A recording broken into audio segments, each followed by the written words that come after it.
Another question on top of that? Who gets to define it? Who gets to define it? Yeah. Yeah. So, and this is something that we had a conversation about even before coming here, is that we realize and recognize that blackness is a word. So, in our conversation tonight, what we want to do is establish when we talk about blackness, what do we mean by that? Because over time, it has been a word, whether it's blackness or what it means to be black, a word that is often moving and has a different meaning and interpretation to even folks within the black community. So it's important to know, okay, at its foundation, what does blackness mean, starting with there, so we can all approach the conversation with a set lens in mind versus, someone thinking, well, the way you're interpreting blackness is not the way that I would interpret it. Because a lot of it has to do with upbringing. And when we're talking about blackness, we're talking about the black experience in America, black people who are living in America in this time. Is there anything that you would add to that? No, I think that's pretty much it to set the scene. We wanted to define it as clear and simple as possible. And a working definition that I had was Americans of African descent, right? So letting that kind of be like he's saying, that experience specifically in America and being from African heritage. Mm-hmm. So that's pretty much, I think you're on the same track. Yeah. Yeah. And I'll add to that I think even in the conversation of blackness, specifically talking with folks who are of African descent, you get people within the culture, the subcultures, with different experiences and interactions. And so someone's upbringing from who has lived time in Africa and has moved to America would be different from someone who's born in America. Thanks. Even though we're kindred spirit there, even though there's connection there. But so this is particularly for the African who's born in America. To keep it simple. Yeah, I like that. And again, it's a moving it's a moving target when I say like blackness, because one of the things we were talking about is like, okay, like our experiences being black in America are also different, even though we're here. But when we have an idea that, or not an idea, but when we understand as brothers being black that, hey, our whole lineage and our history, there's so much complexity there, and the black struggle or the black experience is often established because of the struggle and what white America has done to black people, and there's a tons of keywords that I can throw in when alongside of struggle, perseverance. I'm trying to think of some other ones that might fall along the lines of struggle, perseverance, getting through, trying to prosper in hard times. That's usually what you hear when it comes to the black experience. And while that is true, that is often the only narrative for black people in this country, is the struggle and everything that comes with that. While those things should not be ignored, and we want to pay attention to those things and learn of such a cruel history, what's also important to know is that there's also a richness and value in blackness, whether that be art and language that comes from the community. Often you hear that, like, when it comes to Black people, we are the ones who pave the way for a lot of artistic expression. Not the only ones, but a lot of artistic expression. And so the beauty of Blackness is often missed because we highlight the struggle and the turmoil, which shouldn't be ignored, but we don't want to forget that that isn't the only narrative of what it means to be Black. And so what makes it complicated is for someone like me who, for context, grew up on the south side of Indianapolis, where the majority of of people in that space was white. And so it can be easy over time to assimilate to culture around me, in moments to feel like, oh man, like is Blackness something to be ashamed of? The pieces that I've had to learn about that are easy to forget, because unfortunately with history over time, we can become detached and we can lose sensitivity to history. And so that's the thing that someone like me growing up in a majority white community had to often fight against. And having someone like Rome in my life is really helpful for me, because I got a brother that I'm able to often have conversations with in what Blackness even means. So that's just like a piece of okay, like what is Blackness? How does it hinder the culture? How does it help the culture? But I'm gonna pass the mic because I'm sure Rome's got a few things to add into that too. Not too. I guess, how would y'all define Blackness? Just yell out some definitions. What does it mean to, when you hear the word Black too? I know we don't have majority Black people in here. I'm not blind, but it's just You're in Indiana, though.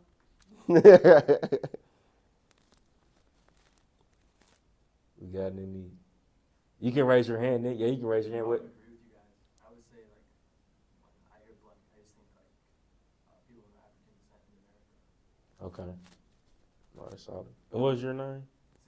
Sammy. Sammy. Okay. Nice to meet you, Sammy. Yeah. No, that's fair. Anybody else? Like, just when you think about Black people, Blackness, what like definitions or images that come up in mind? It's okay, y'all give him permission. Yeah, you have permission to be real in this space. And can you say your name? I'm sorry. My name's Caitlin. Caitlin. Nice to meet you, Caitlin. Me too. It's interesting because my family's from South Africa, Mhm. and yet you're right saying how different from people who are from there and raised there versus growing up here with African descent, you know? Mhm. Because their majority of people are Black, you know, and white's the minority. Yet here, coming here, it's white's the majority. Yeah. Here in government, majority is white. Their majority is Black. So there's definitely different experiences from what Black people face here versus where they face in South Africa. So I thought that was just interesting how you guys pointed it out. No, that's real. And Appreciate that. And what he's talking about, the kindred spirit with other people in other countries, is that diaspora, right, of people of African descent across the globe. There's still a unique experience for people in America, like you're saying, that's different from people in South Africa who have a whole different narrative and background behind it. You know what I mean? So I appreciate you sharing that, Caitlin. Thank you. Yeah. Thanks for being here in the States too. That's wild. I couldn't have come here that, you know. I would have been right back home. Yeah. Anybody else before we? Okay. Wait, did I see a hand? Am I tweaking? Maybe it's the lights. All right. So I'll move on. So show of hands, and this is gonna get tough. This is where it's gonna get tough. How many people can name 10 presidents? Okay. Okay. How about 5 presidents? I can do that. Yeah. Okay. There you go. I thought more people would. Okay, it's cool. It's cool. I'm glad y'all good. Got you. Now, now, show of hands, how many people can name 5 African rulers in history? They're working on it. Oh, yeah, she They're could. working on let it. let Let them cook. Let them. I don't know about 5, but Okay. That's you did better than I thought. You did better than me. Yeah. So I bring that to say because something that you Said T'Challa. T'Challa does not count for this conversation. Not fictional. They have to be real. You know what I mean? Realistic.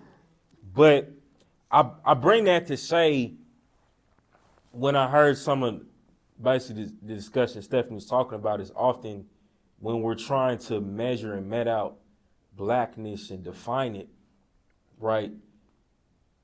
The thing that gets people is it starts with the curriculum. You know what I mean? It starts with what you're trained to know. And for so long, we don't realize that blackness originally was created as a construct by wealthy planter Europeans. The Europeans in the Americas, and this is from Michelle Alexander. She had this book called The New Jim Crow, highly recommended. And so these wealthy elite Europeans that came over to America realized that if the poor Europeans joined forces with the Africans, then they, you know what I'm saying, they'd be unstoppable. So what they wanted to do is, okay, how can we make these, even though they don't even really mess with the poor Europeans, how can we make them believe that they're better than these Africans?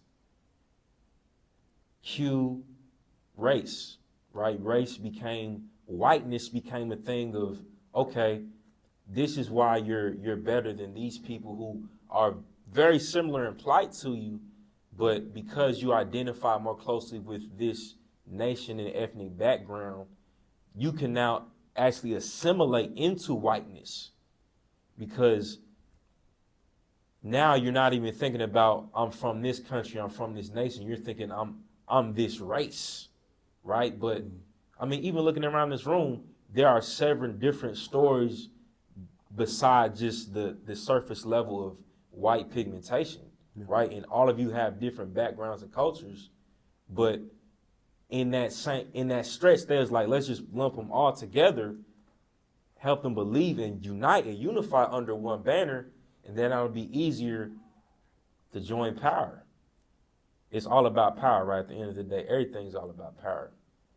So in contrast, for them to believe and maintain that power, they had to have somebody with lesser power, right? Q, black, right? Black, Negro, all of that were originally words that were negative connotations. So the story of Americans of African descent is really all about reclaiming the negative connotations and making beauty out of the struggle, right? Like Chris said, it's more about the beauty with the things that have been handed. So even with phrases that, well, to reel it back to the original one, phrases like blackness, to where it previously was defined as bad, now we've chosen to claim it as good, right? In a lot of ways that causes fragments, because even in our community, we have other words that were given to us. How real can I be here in this room? be real. Okay, so those Europeans that were lesser, right? Not lesser, but those Europeans that were of lower class and poverty, they were usually the ones to carry out the deeds, right? The elites, they didn't really want to do that much.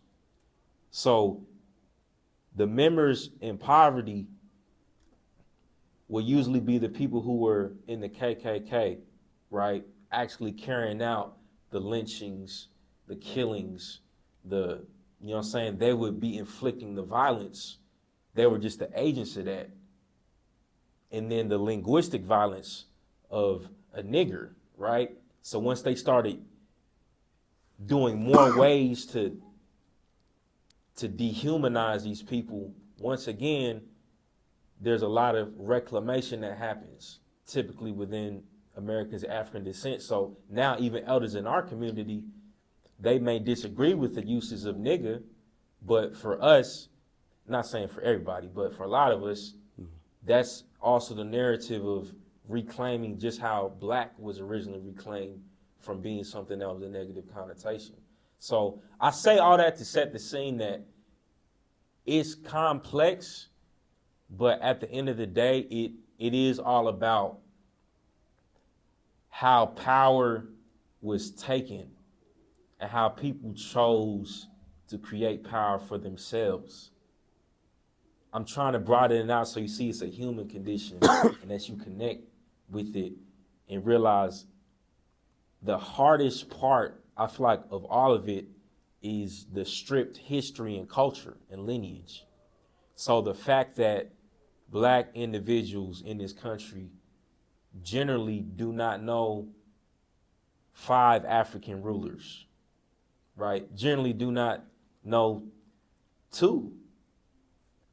Besides maybe King Tut in Egypt, when you're in elementary, you learn a little bit about that.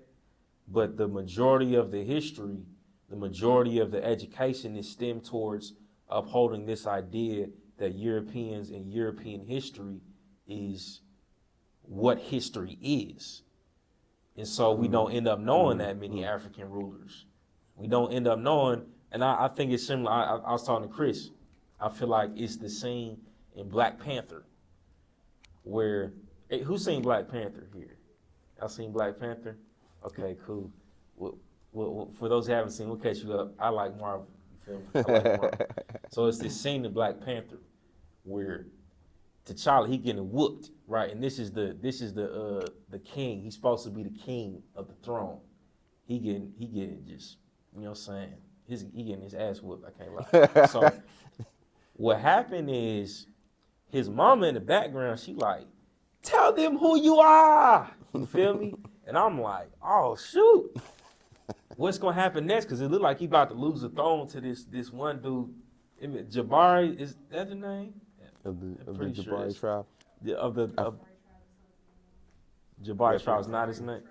Jabari is the Jabari's tribe. the tribe, yeah. Okay. Oh, Mboku. Mboku of the Jabari tribe. You feel the Jabari tribe, right? And so she tell him, she say, show them who you are. Tell them who you are. I keep butchering it.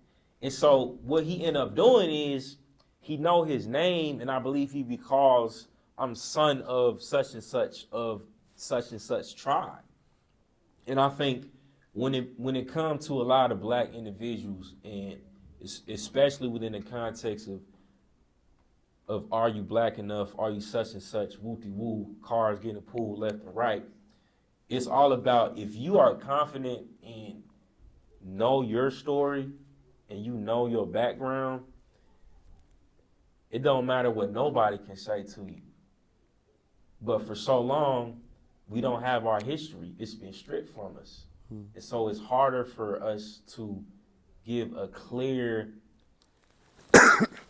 movement of, okay, I can stand on, this is who I am, this is where I come from at least, and not be ashamed no matter what anybody says, if anybody will try to interrogate. Because what happens is people will interrogate eventually your identity. That's just going to happen naturally in this world we live in. Yeah. But if you have the confidence of, it don't matter where I'm at because I know where I come from, but that's the huge barrier that we face over and over, because defining blackness always ends up starting from a white curriculum. And so even people that would choose to pull those cards say, hey, you not from the trenches. Like, I'm from the struggle, right? Yeah. The reason why it's so tough to zoom out is because we don't realize that's what's divided us. You know what I mean? That those circumstances were given to us, and we're gonna talk about this in the second portion about this thing called redlining. Okay. Anybody familiar with the term redlining? Okay. Can you define it for me? There's different